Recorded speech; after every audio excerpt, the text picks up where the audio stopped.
El ayuno. El ayuno es un arma espiritual poderosa. Un arma espiritual poderosa contra el enemigo de nuestras almas. Y el enemigo de nuestras almas es poderoso.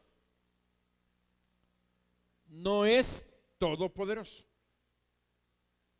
Tiene mucho poder, pero no es el todopoderoso. Segundo, Él no es Dios. Solamente hay un Dios, creador y sustentador de todas las cosas. Por lo tanto, el enemigo de nuestras almas, el diablo, Satanás y todas sus huestes de demonios, son seres creados por Dios, que se rebelaron contra Dios. Pero Dios les siguió concediendo lo que les había dado. Su poder, su conocimiento, todo lo que tenían, siguen teniendo. Pero no dejan de ser seres creados. De todos modos, ellos se han constituido en enemigos de Dios y quieren destruir y dañar todo lo que Dios hace, porque lo que Dios hace es bueno. Y ellos, el diablo mismo, quiere destruir nuestras vidas, quiere acabarnos y quiere que nosotros no nos levantemos, porque sabe que mientras más hijos del reino se levanten, cada día estaremos conquistando más territorio para el reino de nuestro Dios. ¿A qué le llamamos territorio? A terrenos geográficos. Queremos calles controladas por el Espíritu Santo, donde vivan los cristianos. ¿Por qué? Porque a través de las almas, Dios nos ha dado dominios de terrenos, donde vivimos, de lo que tenemos. Entonces, mientras más personas sean del reino de los cielos, más terreno y se domina. Queremos que México todo llegue a ser para Cristo. ¿Entiendan? Entonces es cuando vamos. ¿Y cómo va a ser para Cristo? Cuando las gentes se entreguen a Cristo. Entonces tendremos presidentes cristianos, diputados cristianos, senadores cristianos, gobernadores cristianos, presidentes municipales cristianos, policías cristianos. Todo va a ser cristiano. ¿Y esto es posible? Sí. Si tú no eres un incrédulo del poder de Dios. Entonces Dios nos ha dado armas espirituales. Y hemos conocido la palabra, la oración, la palabra que es la espada poderosa del Espíritu. Pero el Señor nos ha venido enseñando acerca ahora del ayuno. Porque declaramos que esta iglesia, dentro del modelo de Jesús, se declara una iglesia de ayuno y oración. No por este tiempo nada más, sino por todos los años de existencia que Dios nos dé mientras Él no venga.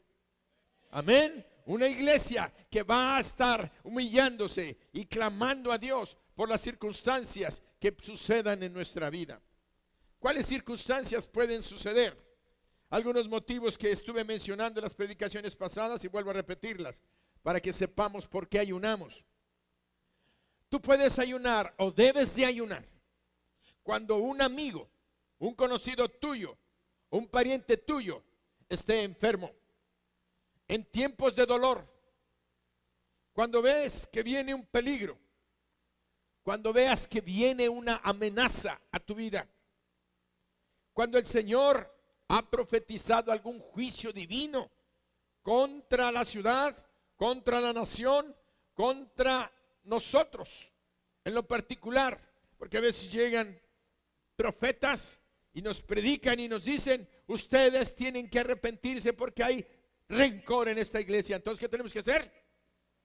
Ponernos en ayuno, pedirle perdón a Dios y arrepentirnos de nuestro pecado, porque Dios quiere bendecirnos. Y si no nos arrepentimos del pecado corporativo, entonces el juicio vendrá sobre nosotros. Tenemos que entenderlo, porque el Señor lo hizo con el pueblo de Israel. También debemos de entender que debemos hacer ayuno cuando tú necesitas ponerte en forma personal a cuentas con Dios. Es mostrarle tu arrepentimiento, tu humillación, ponerte en ese luto, en ese duelo espiritual ayunando y diciéndole: Señor, perdóname, límpiame mi pecado. ¿Por qué? Porque tú deseas que tus oraciones vuelvan a ser escuchadas. Porque si no, el orgullo y la soberbia te impiden hacerlo. Pero cuando tú te humillas y vienes genuinamente y casualmente, cuando estamos ayunando, el Espíritu Santo te recuerda otras cosas que se te habían olvidado, que tienes que ponerte a cuentas, o una intercesión, porque acuérdense que el pecado no nada más es hacer lo malo o violar la ley de Dios, sino dejar de hacer lo bueno. Si tú has dejado de hacer lo bueno y lo correcto, que sabes en el Espíritu que estás obrando incorrectamente, estás pecando. Y mientras estés en pecado, tus oraciones no son escuchadas en el cielo. Solo una, la de arrepentimiento, donde dices: Dios, perdóname, perdóname. Y es cuando Dios escucha tu oración. Y si te ve en ayuno, entonces Él obra poderosamente. Se ayuna también cuando se quiere comisionar o cuando se designan ministros, pastores, gente en autoridad en la iglesia, misioneros o apóstoles. También se ayuna cuando se va a entrar por un terreno en guerra espiritual, cuando se pelea por una colonia, cuando se pelea por una ciudad. Entonces empezamos a ayunar. ¿Por qué? Porque al ayunar estamos purificándonos, santificándonos y yendo al trono de Dios para que Él sane nuestra tierra. También debemos de ayunar cuando necesitamos un rompimiento en cualquier área de nuestra vida. Hay familias, hay varones o hay mujeres que están atadas a ciertos pecados. Son creyentes, son cristianos, son salvos, pero no han podido derrotar a un espíritu que les ha tenido dominado y cautivos. Y necesita haber un rompimiento, aquellas cadenas sean rotas para que haya una liberación en sus vidas. Hay personas que van a las casas de juego, están apostando, vienen y me dicen: pastor, ore por mí porque no puedo vencer. Ya digo que sí, dejo un mes y vuelvo a ir otra vez y vuelvo a caer. Necesitan un rompimiento espiritual. Hay quienes están en el alcoholismo, hay quienes están en drogas, hay quienes están en adulterio, hay quienes están en fornicación, hay quienes están en chisme, en murmuración, en mentira, hay quienes están en la homosexualidad o en el lesbianismo, capturados. Saben que no están bien y que deben de ser liberados y rotas esas cadenas. Hay momentos en los que sabemos que solamente a través del ayuno y la oración. El ejemplo lo tuvimos en el último mensaje que Dios nos dio acerca del testimonio de este varón sobre aquel niño de 16 años, Esteban, donde Dios lo guió a un ayuno de agua, nada más, por 14 días por ese niño. Y vimos cómo Dios liberó a aquel jovencito de 16 años llamado Esteban. Lo liberó de aquel espíritu de golpearse, de destruirse, de destruir su físico, de golpearse contra la pared hasta sangrar, igual que hacía aquel espíritu de aquel hijo del hombre que fue a ver a Jesús y le dijo: lo azota, lo tira al agua, lo tira al fuego, lo quiere destruir. ¿Qué hacía? Destruirse. Pero cuando llegó el Señor Jesús, dijo: este género no sale sino con oración y ayuno. Porque dijeron ellos: porque no pudimos.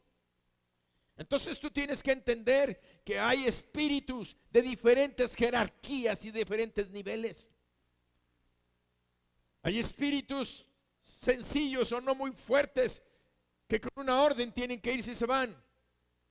Pero hay espíritus donde la fuerza espiritual que hay en ti y la fuerza espiritual que hay en ellos se neutraliza y no puedes, entonces necesitas una ayuda especial, la del ayuno.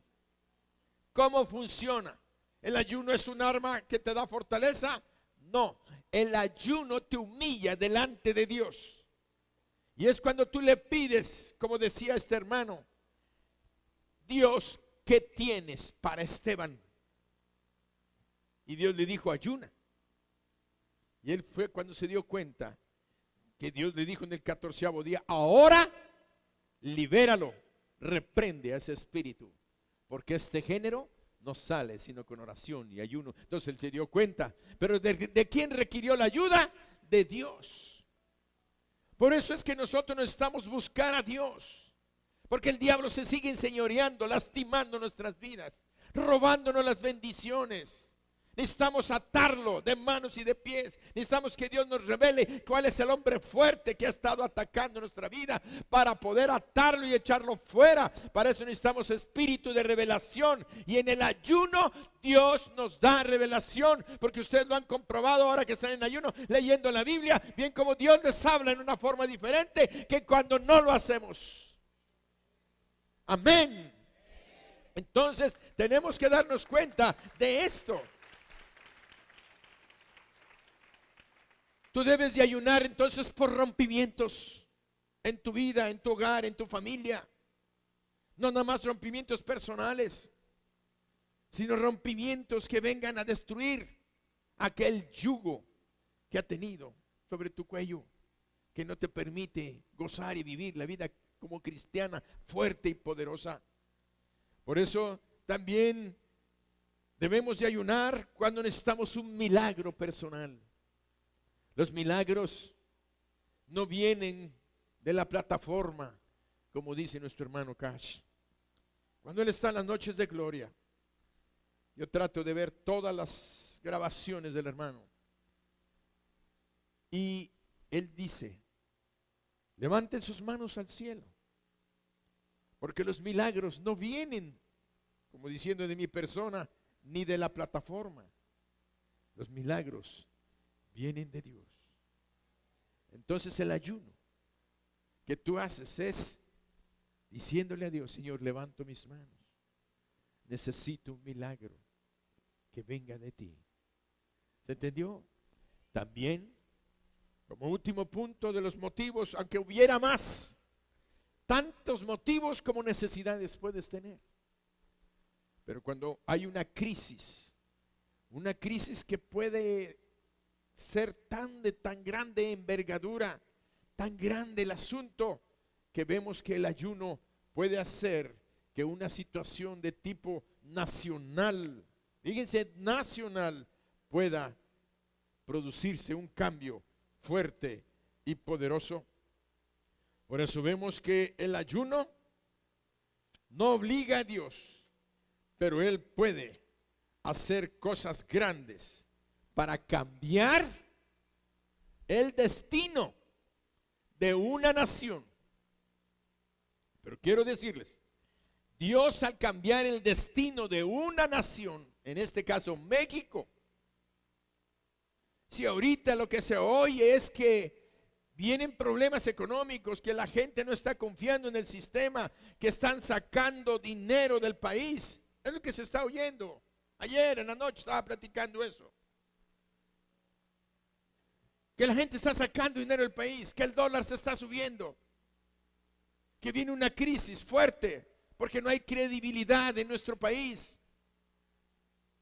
que hay mucha violencia, que hay estados que están saliendo fuera del gobierno, que es el ejército el que tiene que entrar, los poderes estatales se están perdiendo. Quiere decir que hay momentos en los que la nación, si se afecta de esa naturaleza, no va a haber creación de empleos, va a haber más miseria, va a haber más pobreza. Y quiero decirles, nosotros vivimos en México. ¿Y a quién va a afectar? A los mexicanos. ¿Y tú qué eres? ¿Francés o inglés? Mexicano. Entonces nos va a afectar a nosotros, a menos que clamemos a Dios.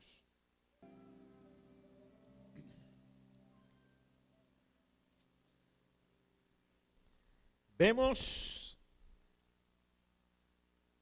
que el pueblo judío se encontraba en el exilio. El pueblo de Judá había sido llevado esclavo. Nabucodonosor, rey de Babilonia, había llevado a los judíos y los había desparramado por toda aquella región. Posteriormente, el imperio persa toma control. Ya no era Nabucodonosor el que los había llevado. Ahora había otro rey. Y este rey, creo que se llamaba Artajerjes, estaba dominando un gran imperio que iba desde el Mediterráneo, donde está Israel, cruzando por todo el Medio Oriente, las naciones del norte de África, hasta la India. Era uno de los más grandes imperios que estaban existiendo, el imperio persa. Tenía 127 provincias. Todos los judíos que vivían en aquella época estaban dentro de los confines del imperio persa. La tierra que es de Israel ahora estaba bajo el dominio del imperio persa. Los que habían sido llevados a esclavos era la mayoría de la gente y nada más habían dejado a los pobres, a los enfermos, los habían dejado en la tierra de Israel. Vemos entonces que en este reino, la capital de este reino era precisamente Susa. Esta narración la encontramos en el libro de Esther en la Biblia. Y hubo una serie de circunstancias que voy a tratar de sintetizar los capítulos del libro. Este rey estaba feliz haciendo una fiestecita de 6 meses.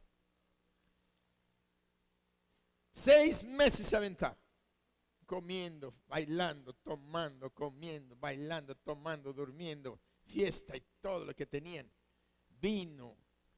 Y al último que terminó la fiesta, hizo una fiesta de 7 días para todo el pueblo de la ciudad de Susa, la capital. Abrieron los jardines reales y trajeron del mejor vino real. Y dice que les servían en copas de oro y de plata.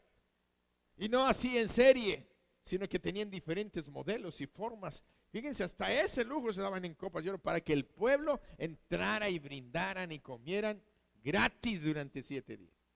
Ah, cuánta gente ama a ese rey, ¿verdad? Ahí estaban festejando y dice que entonces el rey, ya entradito en copas, dijo: voy a mostrarle a los príncipes y gobernadores de esas 127 provincias, como quien dice, países que tenían y estados que tenían bajo su control. Y dice que era tan importante aquel banquete que mandó llamar a la reina Basti para que se presentara delante del pueblo y él presumir a su reina que era hermosa y bella. Entonces estaba orgulloso de su reina. Y dice que la mandó llamar. Y cuando la mandó llamar, la señora reina dijo: no voy a ir, no tengo ganas. A ver, que haga lo que quiera. Cuando el rey le dijeron, la reina no quiso venir. Y el rey se llenó de ira. Dicen que este rey era muy, muy especial. Si algo no podíamos decir que era muy bueno. Tienen en la historia local en general, lean ustedes un poco de él y van a ver que era más bien muy, muy impulsivo. Era imprudente en muchas cosas. Nada más con decirles una historia que no está en la Biblia de él. Dice que construyó un puente a la orilla del mar, a un río que salía al mar. Construyó un puente y vino una gran tormenta. Y es cuando vino esa gran tormenta, dice que pegó duro y deslavó los cimientos y todo, y el puente se vino abajo. le dio tanto coraje que se cayera aquel puente, que mandó darle 300 azotes al mar. 300 azotes al mar, 300 veces. Y a los ingenieros que construyeron el puente, les corten la cabeza, los mató. Así de impulsivo. Entonces dice que le dio enojo, ira. Y entonces estaba y dice que pidió consulta con sus consejeros y le dijeron: mira, la reina no nada más te faltó a ti, nos faltó a todos nosotros. Porque cuando esto se riegue por todo el reino, todas las mujeres van a decir: si la reina Vasti desobedeció al rey, yo por qué te tengo que obedecer a ti. Y todas las mujeres del imperio medo-persa va a ser un caos, porque se van a levantar en rebelión por el ejemplo de ella. Dice: entonces, ¿qué hacemos? Dice: haz un decreto que no vuelva más a estar en tu presencia. Y pone en lugar de ella una mujer mejor que ella.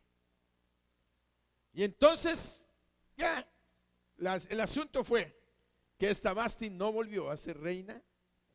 Al rato mandaron pedir a todas las mujeres bellas vírgenes de cada provincia, y llegaron y se anotaron y las trajeron, las seleccionaron, mandaron a cada país y a cada región a traer a la más bonita, la que mira, está bonita, y las iban llevando.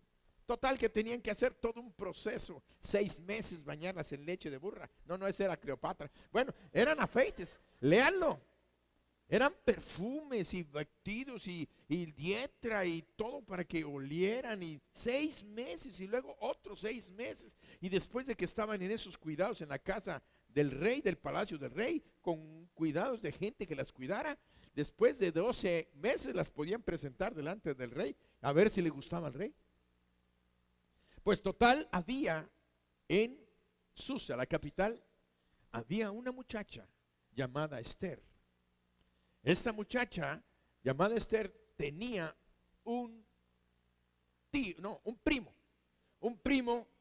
era hijo, no me digan, era un primo, porque era hija de su tío, ella, hija del tío de Mardoqueo. Por lo tanto, él era primo hermano de ella. Pero como él era más grande de edad, la adoptó como su hija, porque ella se quedó huérfana de padre y de madre, siendo una niñita.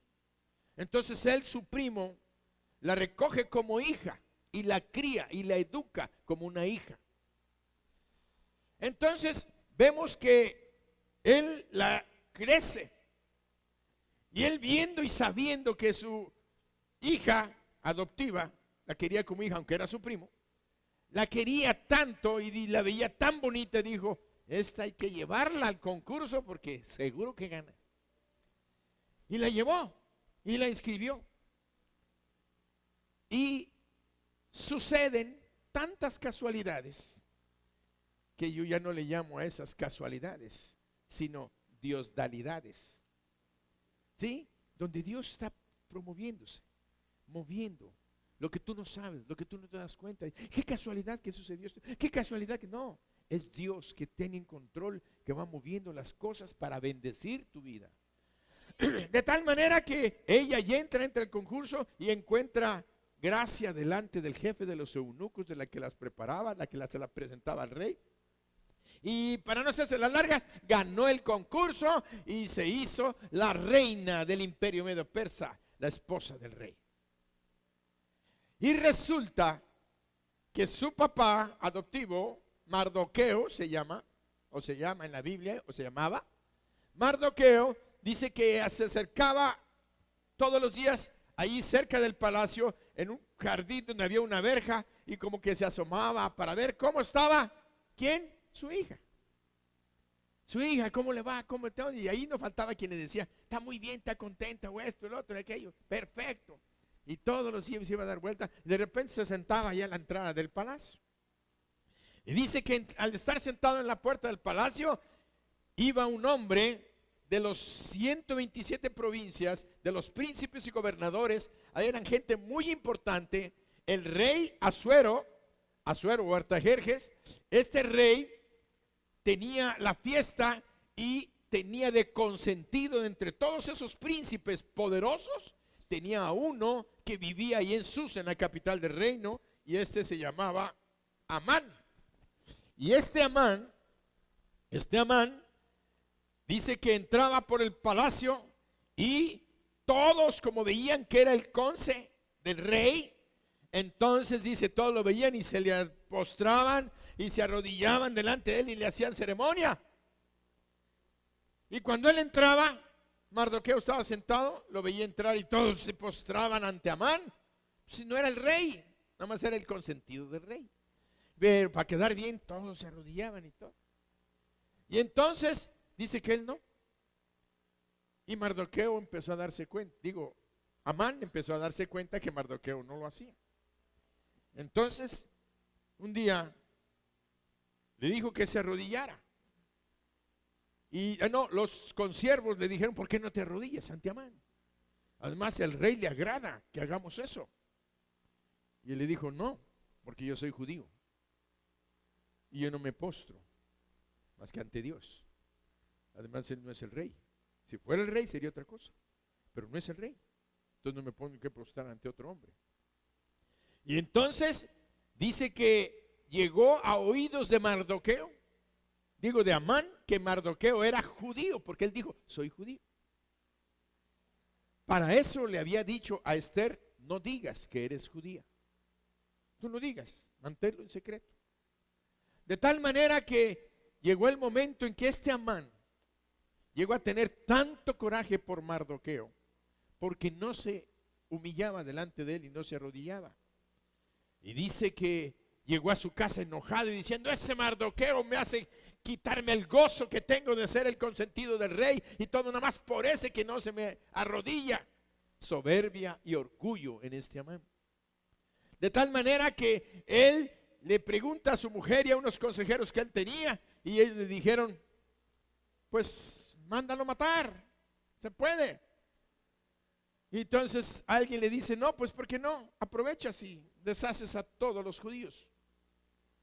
Entonces a este hombre se le ocurre decirle al rey que había un pueblo que estaba en contra de las leyes del reino de Persia, que tenían una religión personal y que estaban tan unidos que no se mezclaban con las demás naciones y que no le hacían ningún beneficio al reino, que por tanto él le daba quién sabe cuántos kilos de plata, le ofreció un montón de dinero y diciéndole, te doy este dinero, pero destrúyelos, mátalos.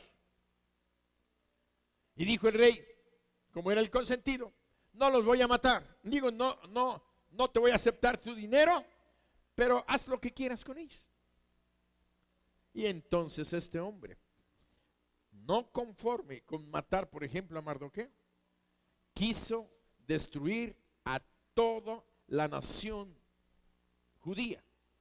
Y quiero decirles que ningún judío vivía fuera del imperio persa. Quiere decir que la envergadura de eso no venía solamente del corazón de Amán, sino del mismo diablo, del mismo Satanás, que quería destruir al pueblo de Israel, que habían construido el templo en Jerusalén y habían estado adorando al Dios de los cielos. El diablo lo sabía, de tal manera que él estaba usando a aquel hombre, pero el carácter de aquel hombre era importante. Porque Dios usa a la gente que tiene las características que Él necesita para hacer su obra. También el diablo usa a la gente que tiene sus características para hacer su obra. Si eres soberbio, egoísta, malvado y todo, y eres un instrumento en las manos del diablo. De tal manera que este hombre hace que el rey firme un decreto. Y había una ley en el imperio medio persa de que cuando el rey firmaba un decreto y lo sellaba con su anillo, nadie nadie podía revocar aquella ley o aquel mandato. Ni el mismo rey podía. Una vez que lo sellara, ya no podía. Y decretaron en ese decreto que en tal fecha, en el mes de Adar, día 3, o algo así, una fecha que dice la Biblia, que ese día la gente se levantara en todos los confines del imperio, y donde hubiera un judío, ellos podían atacarlos, matarlos y quedarse con sus posesiones. ¿Qué ha sido la característica del pueblo judío? Que es un pueblo al cual Dios les ha dado muchas capacidades, habilidades y talentos. A veces dicen, ¿por qué a ellos se los dio y a mí no? No es cierto, tú también los tienes. Lo que pasa es que ellos tienen una disciplina de trabajo. Eso tenemos que aprender. Ahora, si quieres volverte más rico, ve lo que como hacen ellos. Sí, esa es otra enseñanza. A lo mejor lo vamos a enseñar pronto, que vamos a tener un estudio, un seminario, unas predicaciones acerca de la mayordomía, de cómo Dios nos quiere formar para que tengamos éxito en los bienes materiales y en el bien espiritual, de tal manera que Dios quiere enriquecernos y bendecirnos. Pues el pueblo de Israel ha sido así. Entonces, ¿por qué nosotros no vamos a tener estas bendiciones? Y ahí estaban, de tal manera que él, este hombre le saca el edicto y determina una fecha donde podían matarlos y quitarles las propiedades y todo. Y toda la gente, como hasta el día de hoy, óiganlo, como hasta el día de hoy, tienen envidia de los judíos. Tienen celo de los judíos. Porque siendo una nación tan pequeña a nivel mundial, con tan poca población, han llegado a tener un poder económico de tamaño mundial. Ellos tienen una capacidad para crear la riqueza y se meten en la ciencia. Hay los mejores médicos, químicos, biólogos, físicos, matemáticos, economistas. La mayoría del porcentaje, sacando el porcentaje, son del pueblo judío. Los que han hecho transformación son del pueblo judío. ¿Qué es lo que están controlando el mercado de los diamantes? Son del pueblo judío. Por eso Hitler quiso destruirlos y quiso matarlos y mató 6 millones de judíos y les quitó sus casas y les quitó sus posesiones y les quitó sus cuentas y les quitó su dinero y los mandó a matar. ¿Con qué justificación? Porque eran judíos. El antecedente más peligroso, porque con Hitler él no podía destruirlos a todos porque había muchos judíos en América. Había otros judíos en otras naciones que no era Europa. Pero en el tiempo de Asuero, del reino medio persa, de Esther, todos los judíos vivían dentro del reino. O sea que ahí se iba a acabar el pueblo de Dios con ese decreto que el rey había firmado y que el mismo diablo estaba feliz. Nosotros estamos viendo el trasfondo espiritual. Y dice que en ese momento todos los judíos del reino, cuando vieron salir este decreto, empezaron a ayunar. El ayuno. Empezaron a ayunar. Ellos conocían el ayuno porque el Yom Kippur ya había sido decretado para el pueblo de Israel. El día de la expiación, un día al año, tenían que irse todo el pueblo a presentar un cordero limpio, puro y sin mancha por sus pecados, para que durante de un año, todo un año, fueran perdonados o cubiertos sus pecados. Y cada año tenían que hacer un día de ayuno completo, sin agua y presentando un sacrificio. No nada más era el ayuno, sino además el sacrificio de la sangre de expiación. Entonces el pueblo judío sabía del ayuno. Entonces dice que ellos empezaron a ayunar.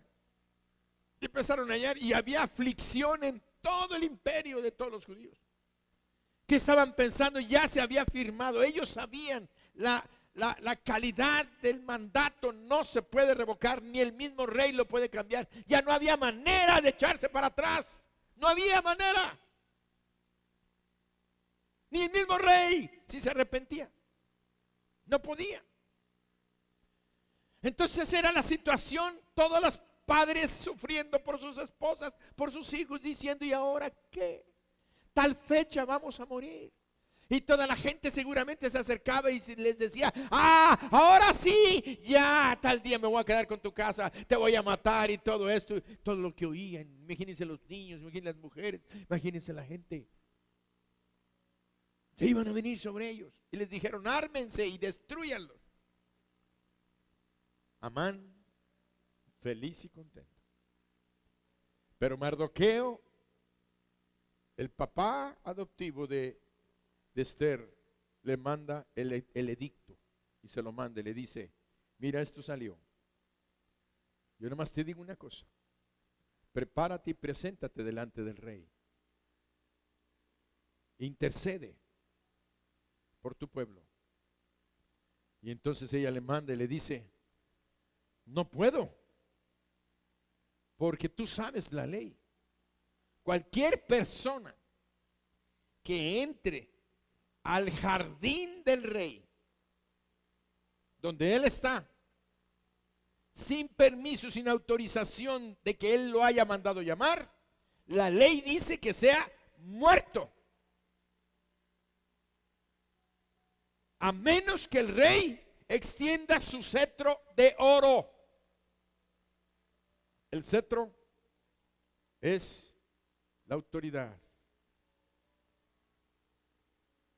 De tal manera que le dice Mardoqueo a Esther, dice, no sabes si a lo mejor para esto Dios te llevó al palacio, porque no pienses que te vas a librar, estando en el palacio. Si esto sucede para todos, tú también vas a tener que morir. Y entonces es un decreto. Entonces, ¿qué es lo que pasa? Dice que ella dice, bueno, dile a todos los judíos de la capital, los que están en Susa, que se pongan 3 días de ayuno, que no coman ni beban agua. Es el ayuno más intenso, es el ayuno más fuerte, es el ayuno que debemos de hacer cuando tengamos una crisis realmente grave o tu petición sea una petición intensa delante de Dios. Entonces recurre a este ayuno. Pero ese ayuno tiene que ser entre tú y Dios.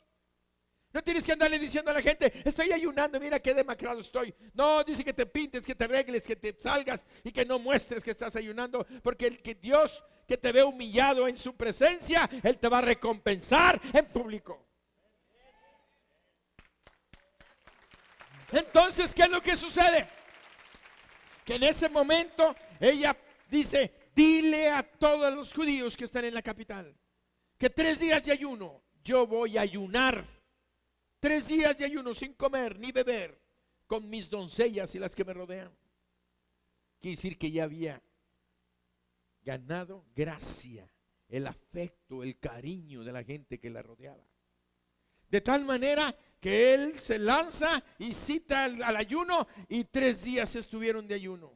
Y le dice ella a Mardoqueo, le dice, y una vez terminando el que cumple el 3er día, me voy a presentar delante del rey, aunque él no me ha llamado en estos 30 días. Y si perezco, que perezca. Ese es un intercesor. Esther es el más grande ejemplo de los intercesores. Un intercesor está dispuesto a entregar su vida por su petición. Ser intercesor es una cosa maravillosa. Yo le doy gracias a Dios porque Dios ha puesto unos poquitos intercediendo por mí. Son mis guardianes. No andan detrás parados, esos son a veces servidores que andan cuidando. Y lo hacen bien. Después un día hablaremos de este asunto. ¿Qué es lo que pasa? Que el intercesor está guerreando en el reino de los cielos contra lo que el diablo quiere hacer: destruirnos y acabar. Siempre atacando a los pastores, porque atacando a los pastores se dispersa el rebaño. Aunque no sabe que el pastor humano soy yo, pero el pastor de los pastores vive y reina para siempre. Por eso no podemos decir que yo soy el importante, no es cierto. Jesucristo es nuestro pastor y Él levantará a quien ocupará el lugar, porque Él es el Rey de Reyes y el Señor de Señores. Y entonces ella dijo, como intercesora, dijo: voy a entrar a la presencia del Rey, y si perezco, que perezca. Y dice que terminó el tercer día de ayuno y se presentó en el jardín. Y dice que cuando el rey la vio, él sabía que ella conocía el reglamento, porque se la instruían. Y sabía que ella estaba arriesgando su vida por algo.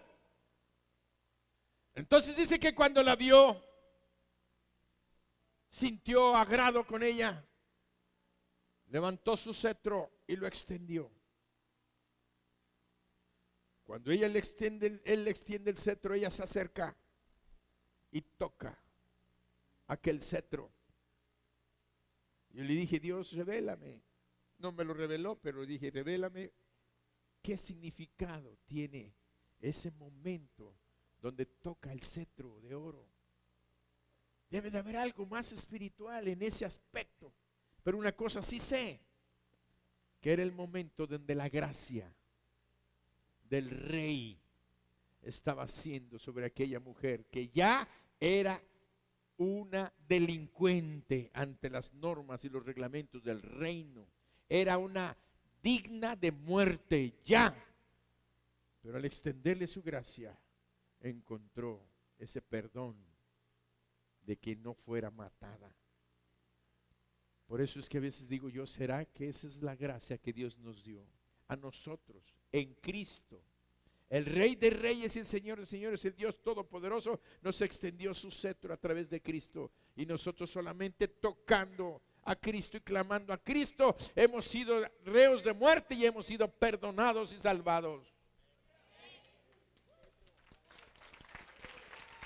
Por eso es que ella toca el cetro y encuentra tanta gracia que el rey se atreve a decirle: Reina Esther, ¿cuál es tu petición?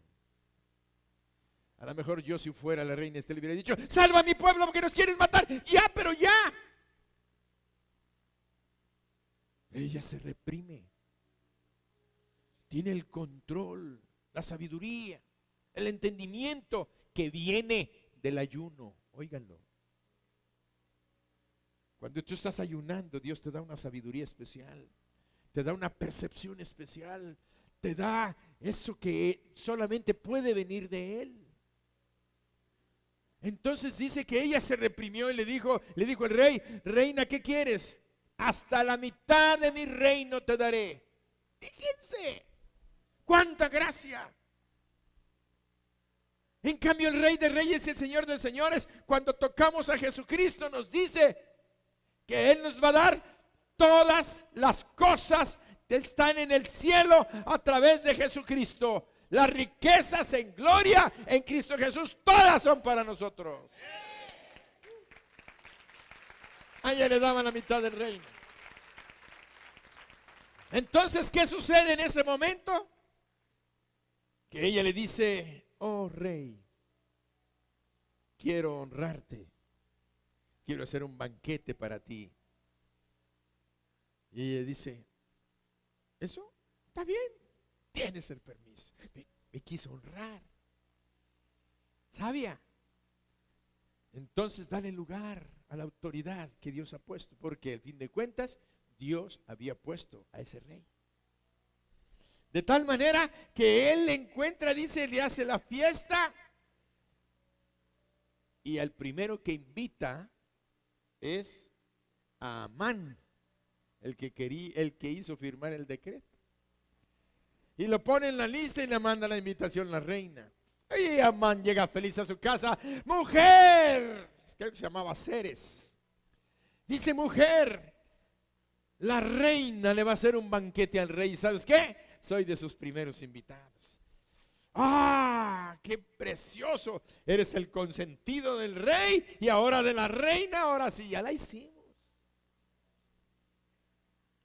Y ahí estaba y regresa al otro día en la fiesta. Total, se hace la fiesta. Y en ese momento le dice el rey a la reina: reina, ¿qué otra cosa quieres? Y le dijo: quiero mi vida y quiero la vida de mi pueblo. ¿Por qué? Porque este malvado Amán te hizo firmar un decreto donde mataras a todos los judíos, diciendo que no te hacen un bien. Dice: tú ya firmaste el decreto, pero él buscó nuestra destrucción y nuestra muerte.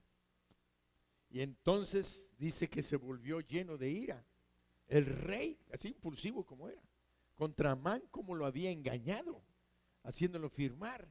Entonces dice que el rey se levantó enojado, salió al jardín molesto, y ahí va Amán detrás de él y le dijo, no sé qué expresión le dijo el rey a Amán. El chiste que dice que Amán vio en los ojos del rey que el rey ya había determinado quitarlo o castigarlo. Y entonces él, viendo eso, corre y va con la reina Esther, que estaba sentado ahí en su eran unos como chestrons, así, de esos como sillones de lado de tipo Cleopatra. Ella estaba sentada en su trono y ella estaba sentada. Y dice que cuando va a Amán y se le agarra de las piernas y empieza a abrazarle: reina, perdóname, perdóname. Y entonces el rey regresó y ve que está abrazando a la reina y le dices: ¿qué? No, nada más la estás abrozoteando, ¿quieres hasta violarla? Y ahora sí, se puso verde y amarillo. Y entonces dice que estaba allí un jefe de eunucos o alguien y le dijo: Amán levantó una horca para Mardoqueo en su casa.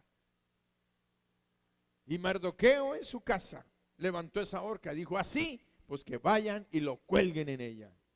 Y lo agarraron, y la horca que él había hecho en su casa para Amán, para Mardoqueo, colgaron a Amán. Entonces, pero el decreto ya había sido firmado, no podía revocarlo. La muerte estaba ya planificada, determinada por el pueblo judío. Entonces, ¿qué sucedió?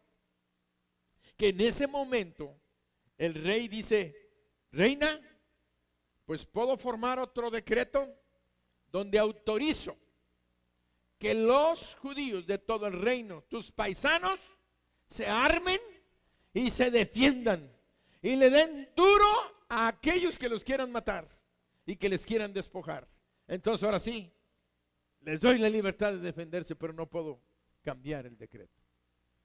Y dice que se lanzó el aviso por todas las provincias y se armaron, y los judíos defendieron y pelearon. Hubo algunos heridos y muertos de parte de la gente. Dice que solamente en la capital del reino creo que murieron más de 500 personas, en Susa. Pero todo se solucionó. Y dice que terminando aquellos días, dice que se juntaron y ellos hicieron una fiesta de regocijo, porque Dios de alguna manera había salvado al pueblo de Dios. ¿Qué fue lo que hizo que este evento sucediera? Y está en la Biblia: el ayuno y la intercesión. Cuando tú ayunas es porque vienes buscando el rostro de Dios. Si me pones segunda de Crónicas 7:14, lo vamos a leer otra vez. Si mi pueblo se humillare, sobre el cual mi nombre es invocado, quiere decir el pueblo que se dice de Dios, el pueblo que se dice cristiano, el pueblo que se dice que confía en el Dios Todopoderoso. Si ese pueblo se humilla si ese pueblo intercede. Por eso es que yo sé que en estos 21 días de ayuno, Dios ha preparado y tiene preparado cosas grandes para nosotros como iglesia. Y que este año va a ser como Él nos lo dijo en las finales del 13. Un año de rompimiento, de restitución y de restauración. Y estos 12 años de milagros, de cosechas y de conquista.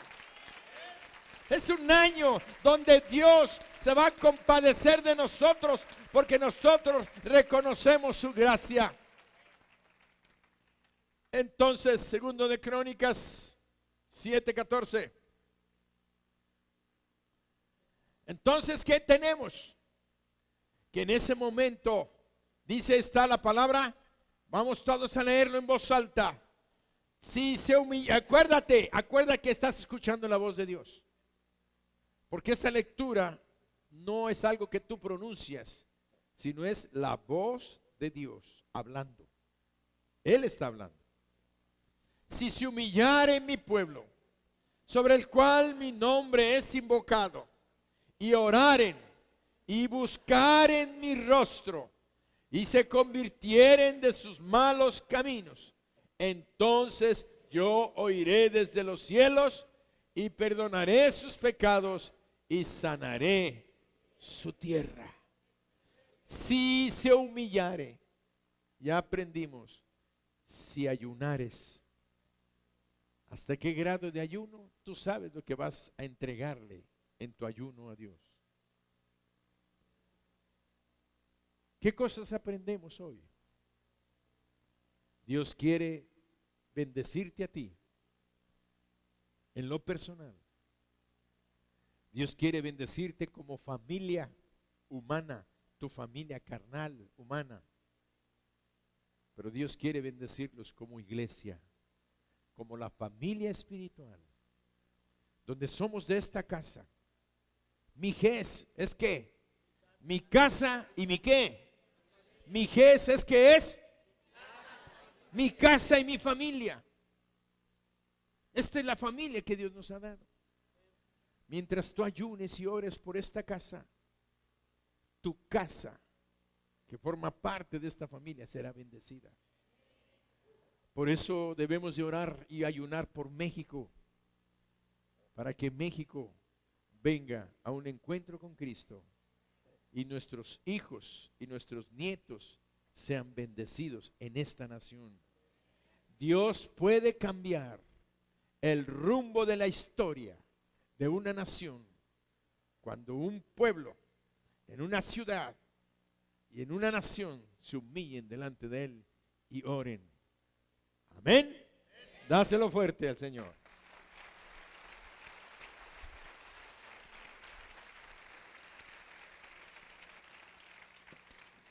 En esta mañana,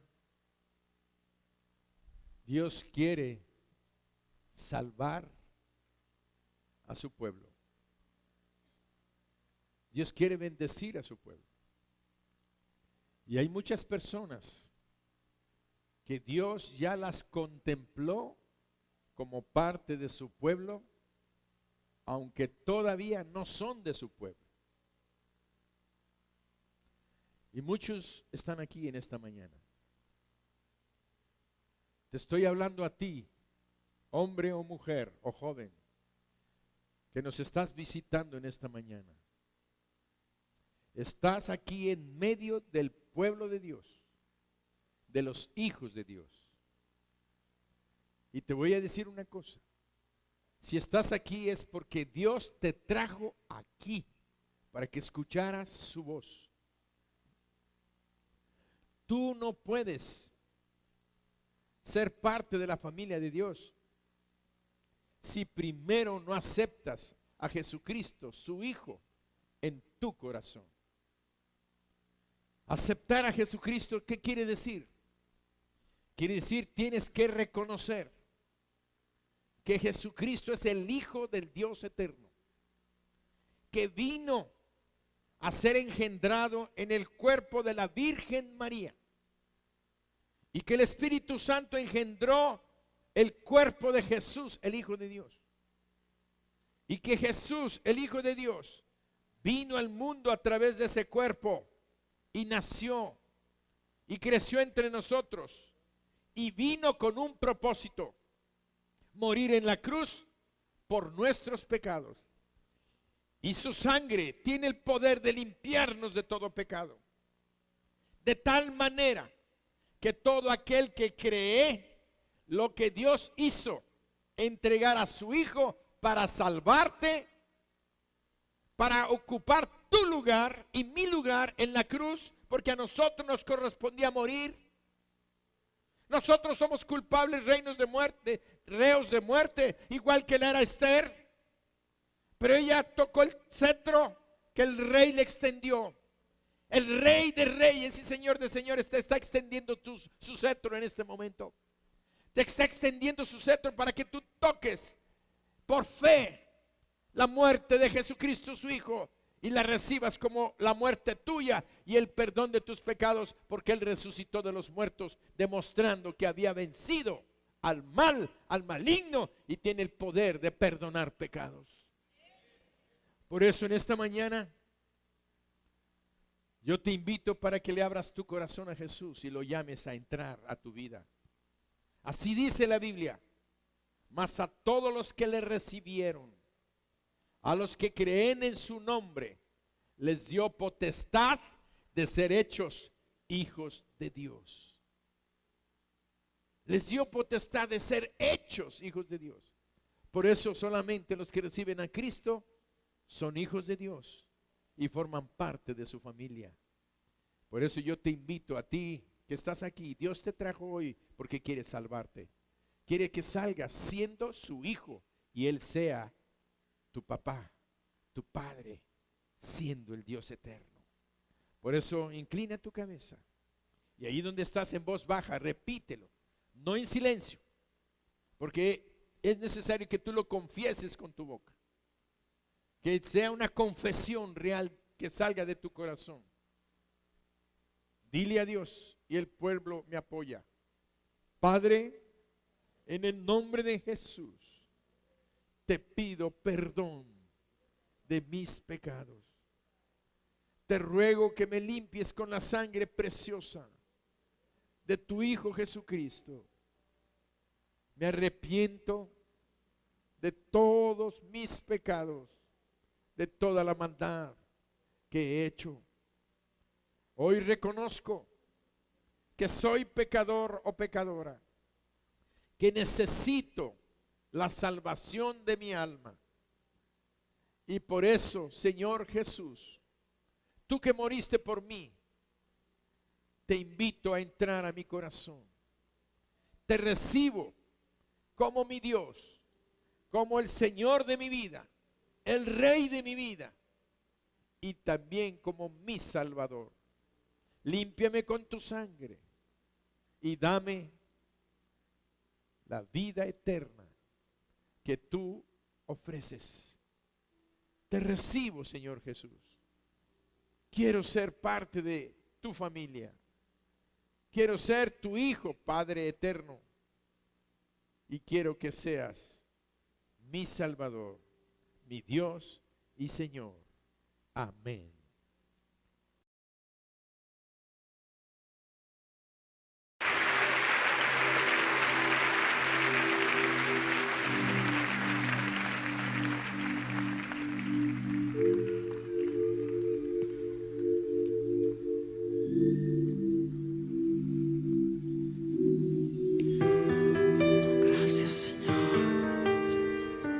Honramos tu presencia en este lugar, Señor.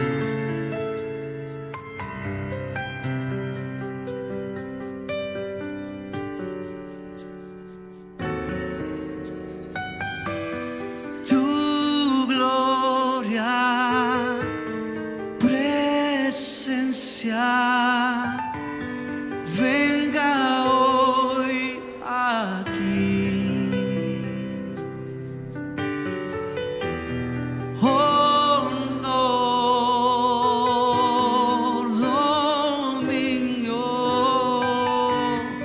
Dios, ven a mí.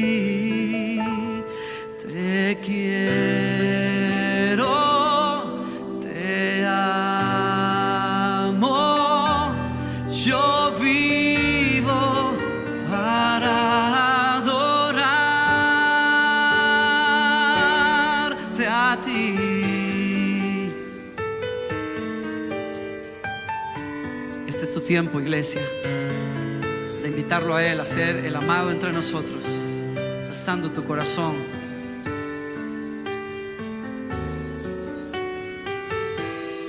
Tu gloria, presencia, venga hoy aquí.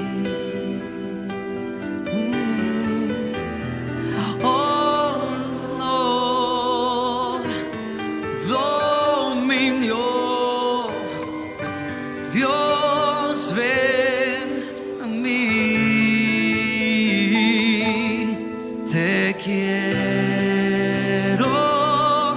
te amo, yo vivo para adorarte a ti. Oh Señor, te invitamos en este lugar, este día.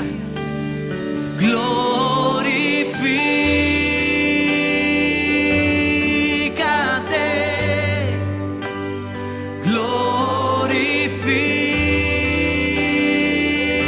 glorifícate,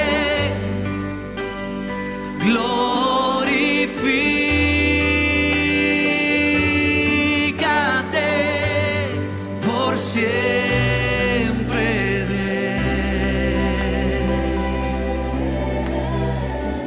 Sí, Señor. Tu gloria, presencia, venga hoy aquí. Es tu voz, iglesia.